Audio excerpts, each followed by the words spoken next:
人都到了。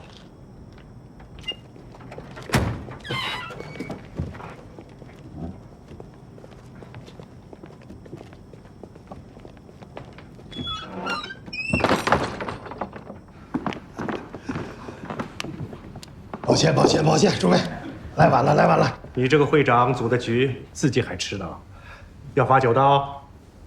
哦，这一杯干下去，那说的就是酒话了。这个最近啊，工商金融界动荡得很，把几位老朋友请来，就是想让大家群策群力，抱团取暖，这样我们才能够一起度过危机。叫我看呢，如果能不互相拆台，那就稍高兴。有不同意见很正常，大家畅所欲言，求同存异。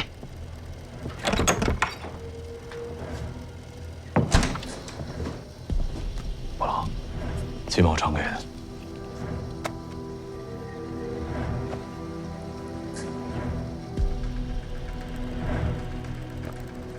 现在的形势已经很明确了，解放军进得了上风了，人民币进不来。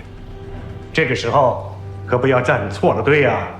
说的极是，在座的各位，那可都是上海滩的金融大佬啊！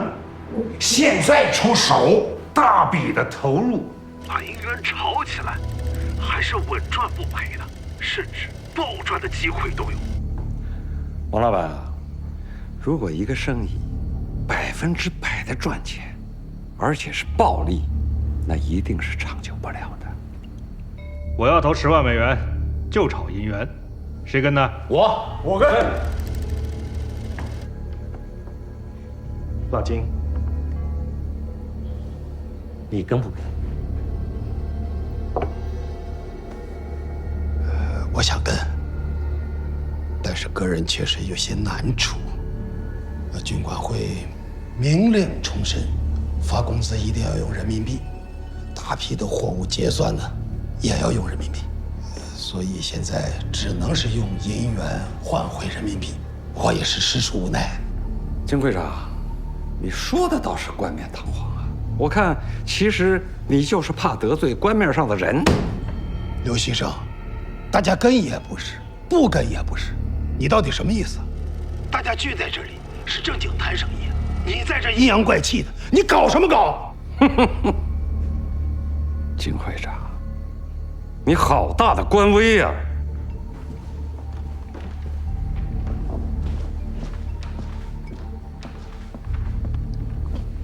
今天我把话撂这儿。金会长这个人德不配位，我看他这个会长是兔子尾巴，长不了。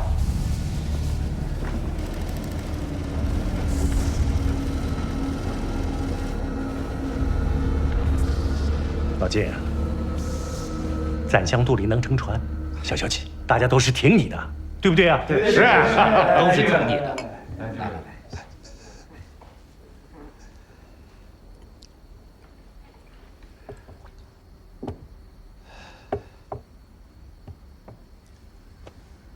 高老，你德高望重，又在红区做过生意，现在的形势晦暗不明，能不能给大家指点一下？高总有什么建议，一定要讲一讲啊！是啊，我本身是不想来的，你们现在实在要我讲，那我就说2句。诸位在这谈论的都是阴谋，而共产党政府做的，那才是堂堂正正的大道。你们在这掀起的银元风波是短视，搞不好是要秋后算账的。我是不会趟这趟浑水的。告辞。我也告辞了。各位，告辞啊！先走一步啊！先走一步。钱老板、张老板都走了。丁老板，酒喝多了，我们走了。看到了吧？这就是一帮胆小鬼！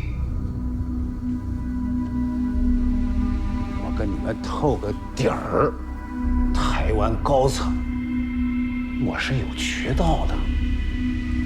江总裁这回对上海滩的银元风潮，那是大加赞赏，不但真金白银的支持，保密局留在上海的安保，更是打出了不少的火力。老宋，上海哪里还有保密局啊？啊，说教呢。不知道了吧？我问你们，为什么上海滩现在这个银元贩子搬着分儿的往上涨？给你们交个底儿，我有个朋友在毛森手下干活，这些消息，我敢拿命担保，你信不信？得了便宜还管不住自己的嘴，连保密局都敢卖，他敢用命担保，那就了了他这个心愿了。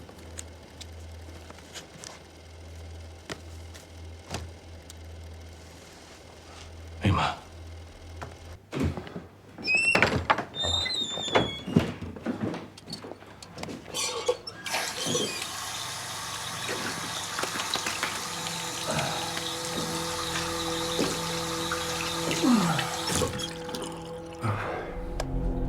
老板，手绢。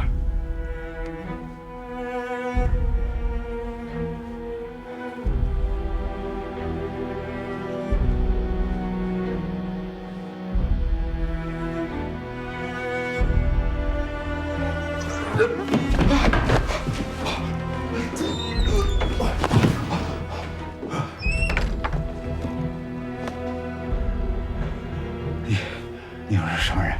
我叫郑兰亭，上海潜伏特别站站长。我知道，我是毛森手下的人，你们敢动我？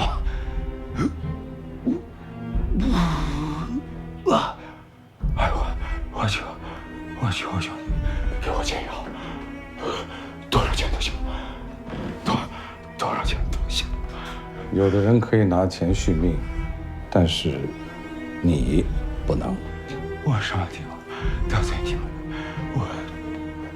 我改，我改还不行吗？我像你这样的人，永远改不了。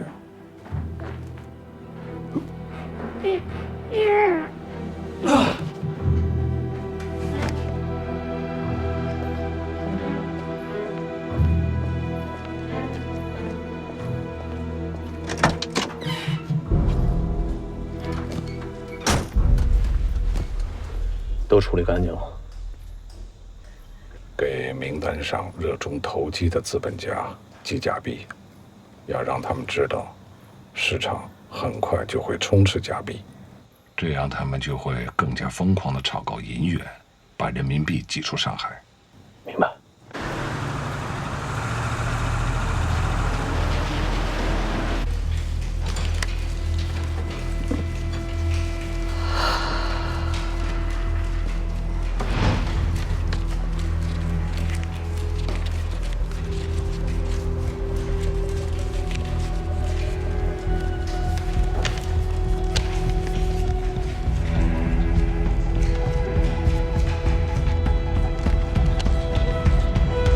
报告，这张人民币有问题，手感不对。好。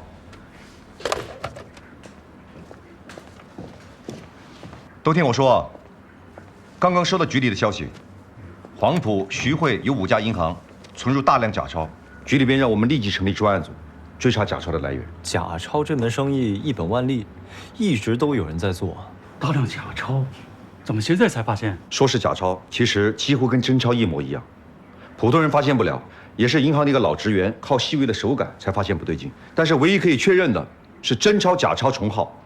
那就是说，这批假钞在市面上流通了不少时间才落到银行手里，而且银行能发现也只是偶然而已。现在人民币贬值的厉害，这消息一旦传开了，那就是火上浇油啊！所以军管会暂时封锁了假钞的消息，但也只是暂时。我们呢对假钞不是很了解，局里边派了一个专家，正在赶来的路上。大家准备一下。是。哈哈哈，怎么样？老魏同志，这快小20年了，再次回到金融之都上海，有什么感受啊？当初的离开，就是为了现在更好的回来。上海现在百废待兴，我们在金融战场上，还是得继续乘长风，跑万里浪。怎么样？还挺合适啊！我妈给我改了尺寸呢。哎，这松紧扣得扣上，这戴帽子挺帅的啊，就得板正一点。走走走，快！好，郑阳，张委员，来，我介绍一下，这位就是华北财经委员会的委员，北海银行副行长老魏同志。好，魏行长好，我是上海市公安局社会处的陆正阳，这是我的同事林少白。领导好。好。刚才在路上，杨副局长把大致的情况跟我介绍，有关假钞的问题，你们尽管提，我肯定是知无不言，言无不尽。那太好了，里边请吧。好，走。以上就是假钞制作、流通的基本情况。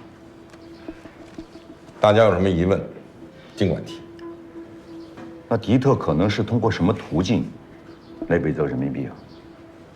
这次来上海，我押运了40辆道具车，只装了4亿人民币。这个兑换完金圆券以后，人民币在流通量明显不足。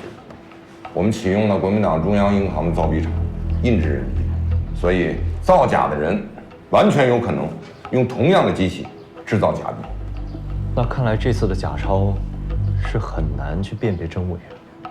确实很难。上海刚刚推广人民币，老百姓对它也不熟悉，普通人拿到假币以后，确实很难分得清，这也给了造假者以可乘之机。老魏，时间紧，任务重，我最关心的是，我们还有多长时间？据我们测算，不出1个星期就会造成通货膨胀。这还是在舆论没有引爆的前提下。纸币的流通途径五花八门，因此假币的溯源确实很难。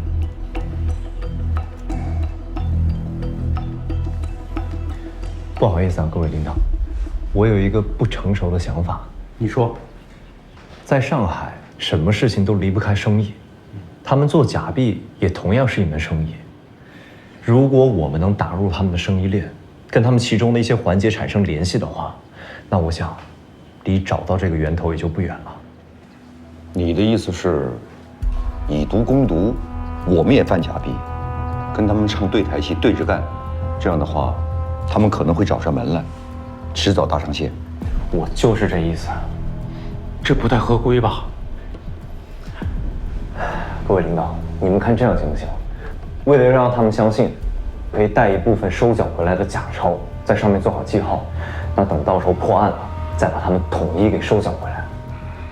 那要做戏，就得做全套。我申请做一份仿制铜版。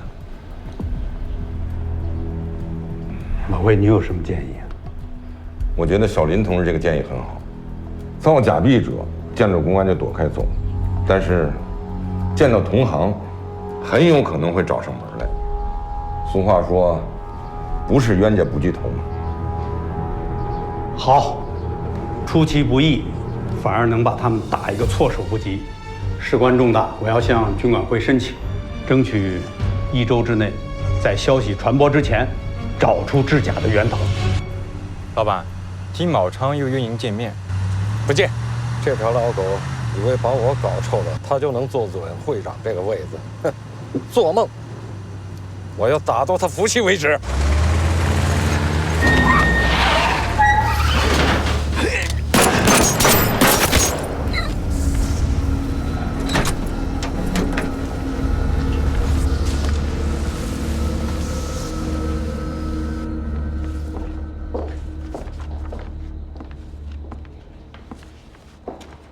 所有报纸我都查过了，还是没有假钞流通的新闻。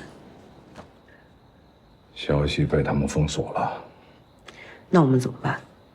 口耳相传，比报纸的力量要大得多。在以讹传讹当中，恐慌会无限放大。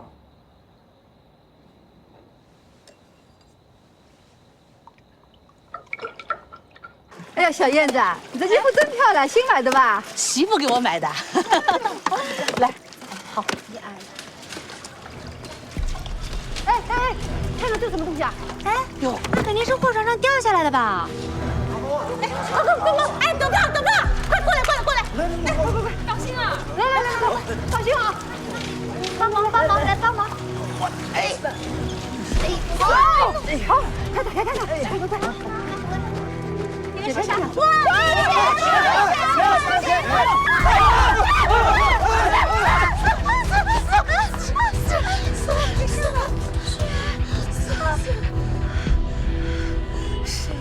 这个刘锡胜，听说是用假钞发薪水，被工人给报复了。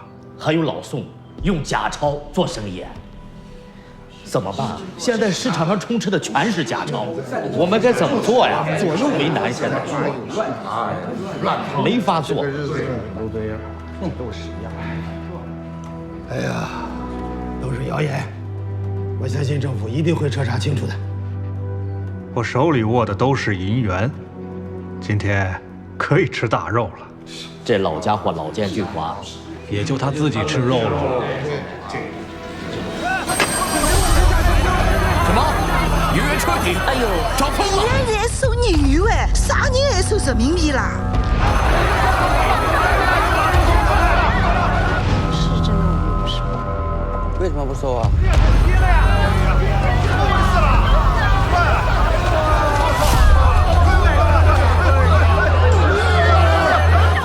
上海证券大楼已经成了投机商肆意妄为的大本营。中共中央华东局、上海市军管会、上海市人民政府举行联席会议，决定立即查封证券大楼。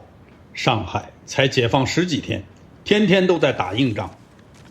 张队长，你们刑警处配合华东警卫旅立即行动。是。上海投机家的乐园旧证券交易所在人民力量面前被粉碎了，潜伏在乐园中的投机巨奸们也在人民的法律前落网了。人民是多么的心快呀！他们莫不拍手称快，畅谈大头垮台了。经济上他们打不赢，就直接掀桌子，用武力手段强压下来。所以为了胜利，要更加的不择手段。只要胜利，赞誉就会像瘟疫一样蔓延开来。二位老板，我们的货非常有品质，能达到以假乱真的程度。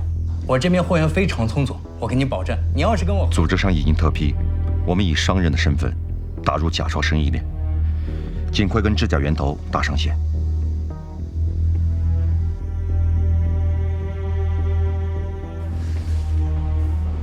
林老板，这我可不敢做，这都是犯法的。嘿，您还是找其他人吧。啊，我还有事，我先走了啊。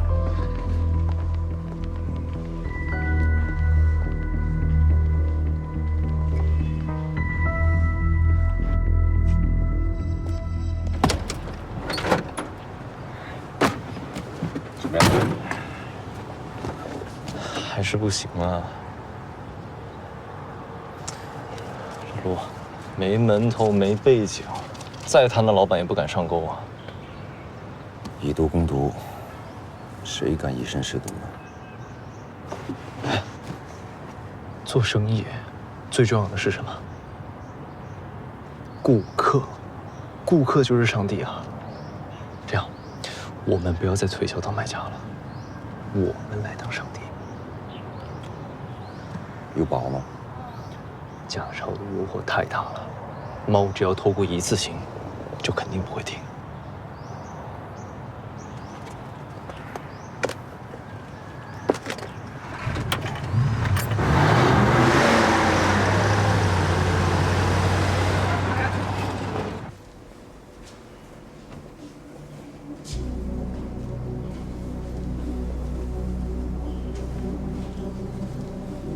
林老板。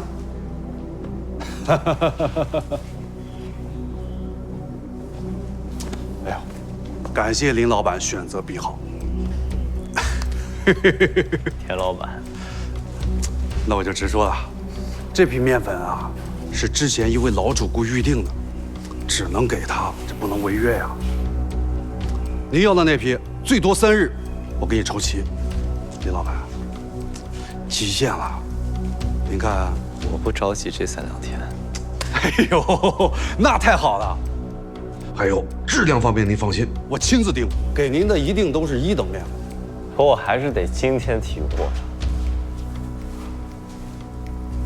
您这是什么意思？没什么意思，就是想花钱。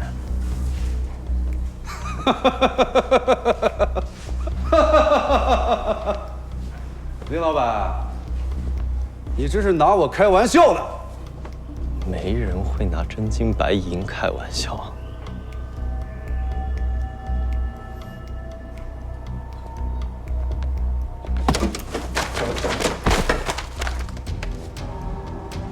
这批货我今天就要，货款翻倍，2100万。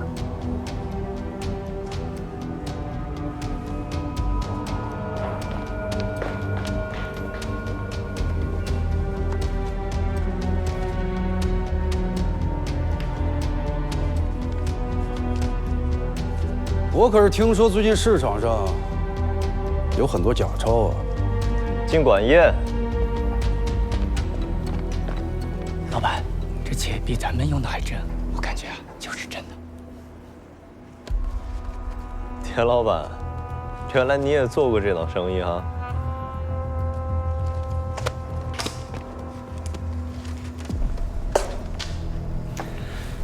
但你可别看走眼了。我这批可是跟真钞几乎一模一样的假钞，你不但能安安全全的把它花掉，还能净赚1倍多。林老板，这是什么意思？我可是正经生意人，你这买卖我们做不了。送客。看来田老板还是有顾虑。再不走，我们可就报警了。那我也不怕告诉你，田老板，我们就是定这档生意行情的人。我凭什么相信你？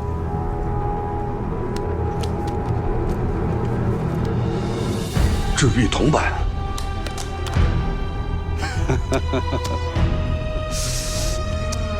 林老板，好商量，这生意啊，我们接了，咱们合作愉快。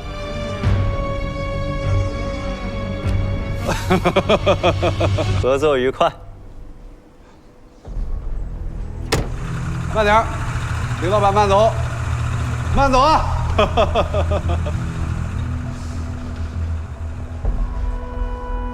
给胡经理打电话。是。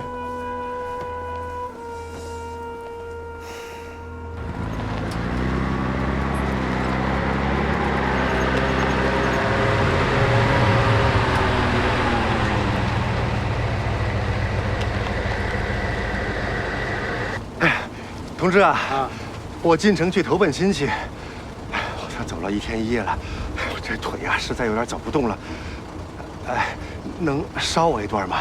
你去哪儿啊？啊，我亲戚他家住在福州路。福州路啊，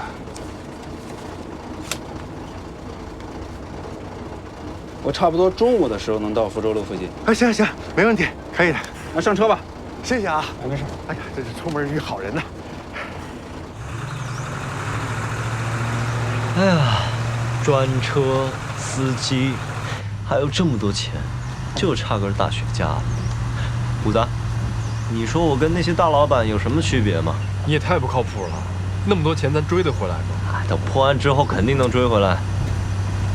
说我不靠谱，那要不然去下家公司，你来当老板，我来当司机嘛，行不行？哼，放心吧，我们把这些公司都转一遍。肯定有人会找上来。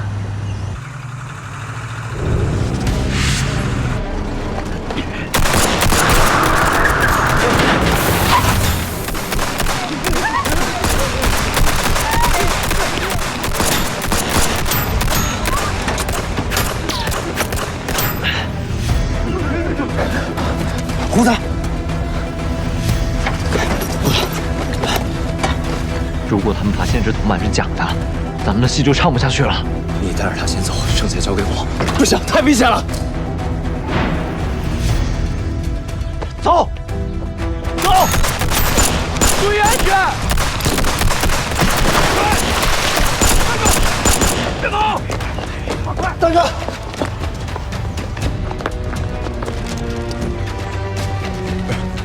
大哥们，别开枪啊！干嘛呢？这是大哥啊！哎，等等啊！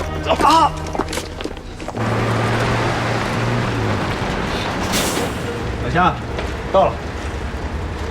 哎，好嘞，好嘞。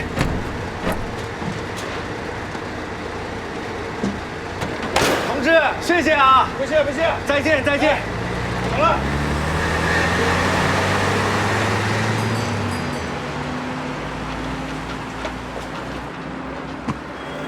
怎么样，哥？鹰隼的车上应该也有一个这样的本子。他一个特务换本子上的地址怎么了？因为只有这样，他才不会轻易露出破绽。那也就是说，他与上级接头的地方就在送货的地址当中，或者附近。应该是。哥，我当时实在没办法，我就跳水了。抓人嘛，我就去过那5家工厂，肯定是他们通风报信的。不能直接抓。不是，不抓人怎么去救林少白啊？他现在真有生命危险。要秘密抓，打草惊蛇的话，少白更危险。对。虽说是5家工厂，但有成百上千的人，从哪儿着手还是个问题。我想想办法。哎，哎呦！都是道上发财的兄弟，大家都是图扫雷嘛。我有的是钱啊，你们干嘛？盗去哪儿啊？你老板是谁？什么老板？你是老板？你老啊！你们老板是谁？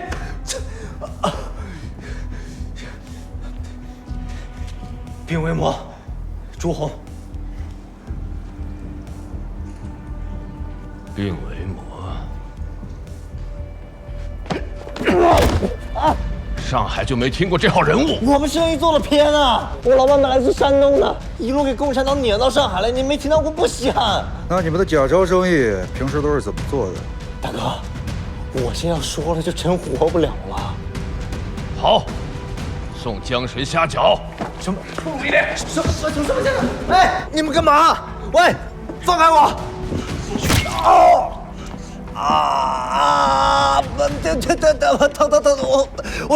我说还不行吗？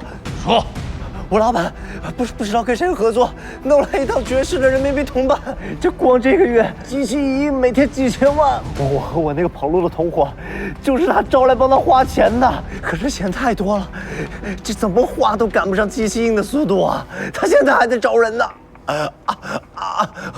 我真不知道哪儿得罪您了。但您要是想搭伙，我这边都是能说上话的。只要您留我一条小命，我们可以一起发财的，大哥。你们卖钞票什么行情？2月大价月低，2亿1000万的货我们付2000，只要跟我们合作，出去货物还能赚2倍多，而且这个钱完全看不出来是假的，银行都看不出来。你要是不相信的话，你们刚抓我过来的时候我还剩了些，你们可以拿去查一查，验一验的。疼！这么好手艺啊！还能找到你们这种没有靠山、没渠道的小次佬合作？我大哥就是想看2票大的，是共产党早晚能查到的吗？到时候我们就转战到南方，反正只要这机器在，我们在哪儿都能印的嘛。机器在哪儿？这我就真不知道了，大哥。来源呐，来源总会知道吧？这来源老板肯定瞒得死死的呀！我们这是生产一块，分销一块，我只管分销，其他的我什么都不知道，我不骗你们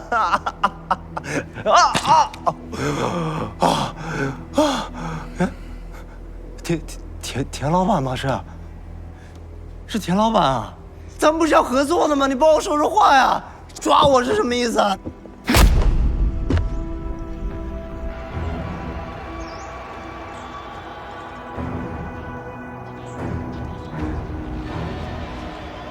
这位病危魔手里的假币，也给到我们手里的还真。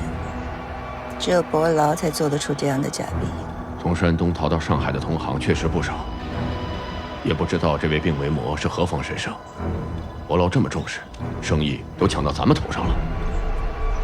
狡兔三窟，换的是我，我也不会把重注压在一个人的身上。老大，那接下来咱该怎么办？把柄在我们手里，应该问伯劳下一步该怎么办。把阴森叫过来，谈谈口风再说。是。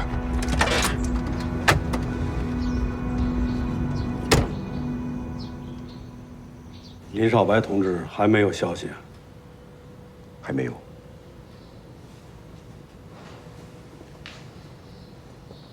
自打银元风波一度被遏制以后，这斐特盲流亏损严重，他们一定会重新寻找获利的机会。我查了一下数据，这半个月盗抢凶案突增79起，是上半个月3倍。如果不对他们迎头痛击、当头一棒，他们这是尝着甜头了，一定会越演愈烈。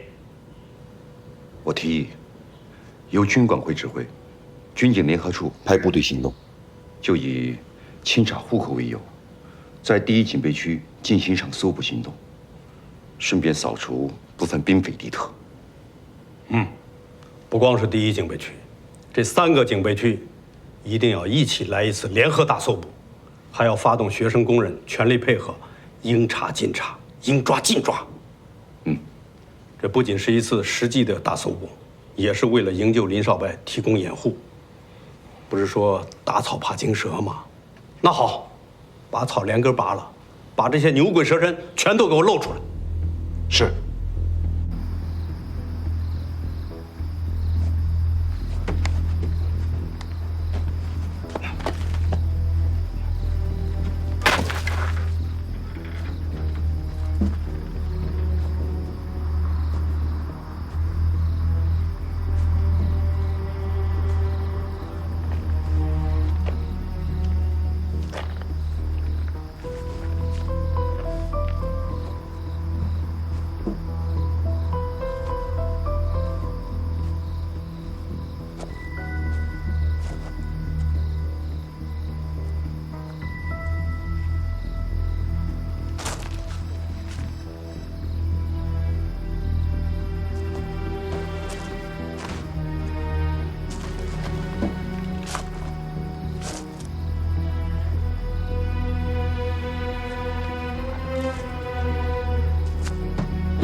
大家都辛苦了啊！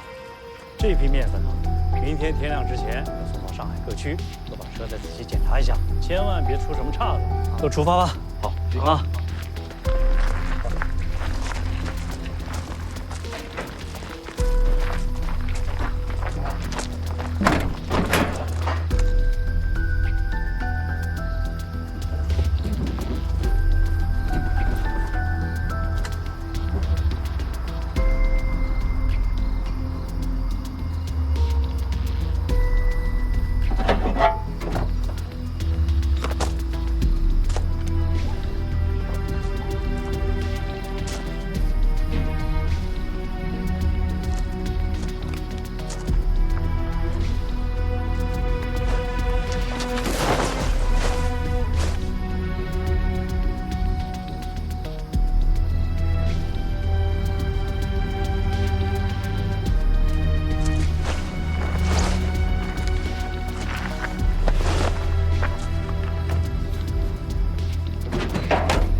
大哥，不敢了，不敢了，我再也不敢了，你饶了我吧，不敢了，不敢了。大哥，现在人民币贬值的太厉害了，家里实在是揭不开锅了。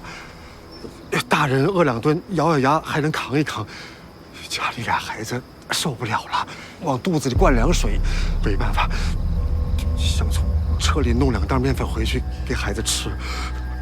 大哥，都是男人，但凡有点别的办法，谁也不想冒这个险。大哥，你就放过我吧，我再也不敢了，再也不敢了。住哪儿？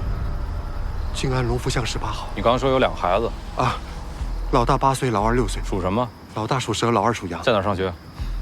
没钱，没钱给他们上学。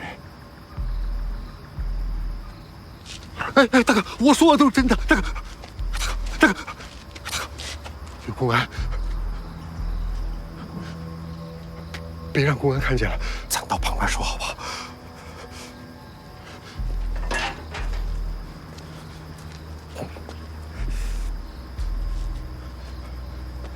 大哥，你放过我吧，我再也不敢了，绝对再也不敢了。你千万不要把我交给公安上，我要是进去了，家里俩孩子就没人管了，他们就得饿死呀。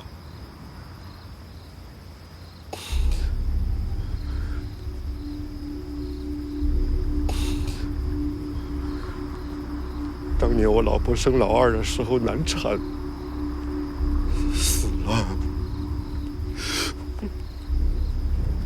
但如果在的话，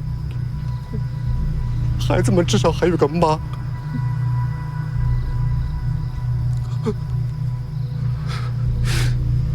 混成现在这个样子，我对不起他，我也对不起俩孩子。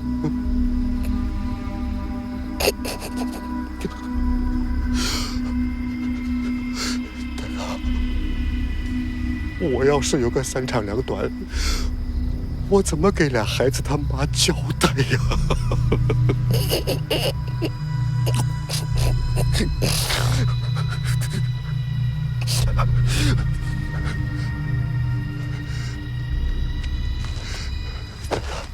求求你了，高抬贵手，放过我吧！我再也不敢了，绝对再也不敢了，放过我吧！瞧你那点出息，赶紧滚！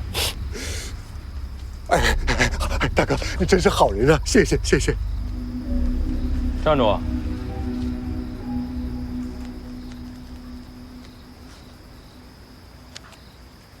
你刚才说你老婆生老二的时候难产死了，这么说孩子是你一手带大的？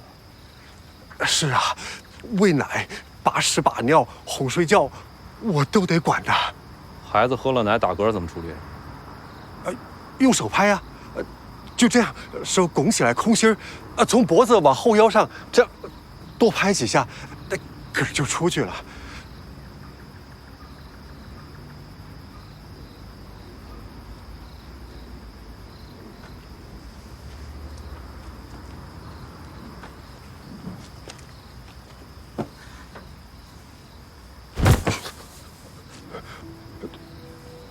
这是给孩子省着点事，滚吧。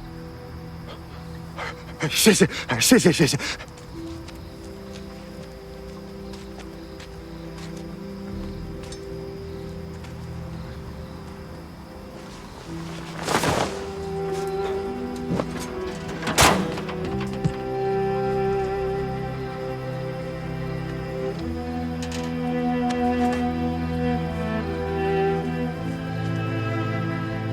哎呦，别喝了，你不要当爸爸的人了。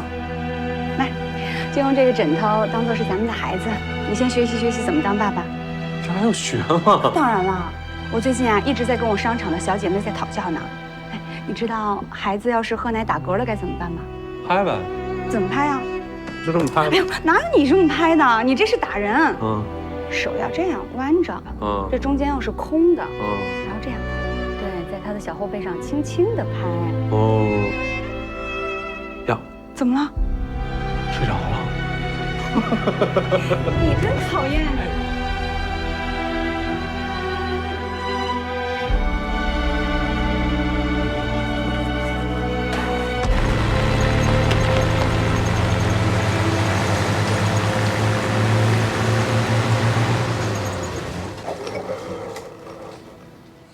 抓到了你，就没怀疑你，还把你放了。他一直在试探我，几乎快对我动手了。直到我提起孩子，他的态度才软下来。或者是他也有孩子，才会一瞬间心存善念。记住啊，不会有第二次。下次我会更加小心的。胜败乃兵家常事，下去搬回来就是。你刚才说，你的2个孩子过了入学的年龄。是。我在上海一直干着杀手的营生，没有户籍，所以我的2个孩子也就跟着成了黑户，上不了学。每个人有每个人的命吧。谢谢金老。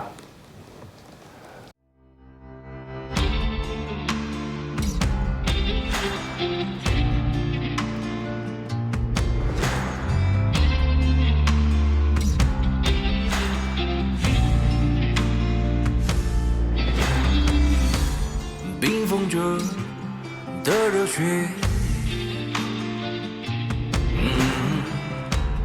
被饿着的咆哮，黑暗中的风暴，我写缠绕进去灼烧，盘旋着的街角，别害怕。